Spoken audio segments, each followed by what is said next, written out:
tydeligt skudhullerne i dørene, i glasfacaden, som er i facaden til Krudttønden. Altså en café, der ligger lige bag ved parken på Østerbro i København, hvor der var et debatarrangement i dag, som skulle handle om kunst og ytringsfrihed og blasfemi. Vi ved, der var indtil flere kunstnere til stede. Det var arrangeret af Lars Vilks-komiteen, og den franske ambassadør i Danmark var blandt andet til stede. Alle kunstnerne skulle som sagt være uskatte og være sluppet derfra igen. Og nu skal vi ud til Krudttønden. Vi har Palle Poulsen, TV2-reporter, med derude fra. Palle, kan du give os en... 2 folk blev bragt ud på Borre her, mens vi har stået her. Og lad mig se, de sidste ambulancer er kørt væk, så vidt jeg lige kan se. Men da vi ankom til stedet, der var der 5 ambulancer, og så var der 2 lægeambulancer.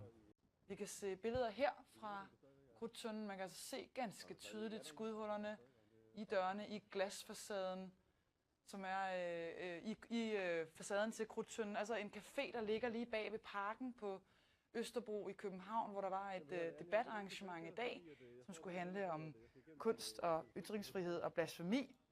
Vi ved, der var indtil flere kunstnere til stede. Det var arrangeret af Lars Vilks-komiteen, og den franske ambassadør i Danmark var blandt andet til stede. Alle kunstnerne skulle som sagt være uskatte og være sluppet derfra igen.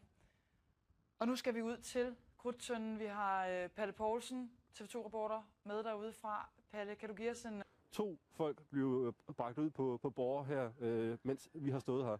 Og lad mig se, de sidste ambulancer er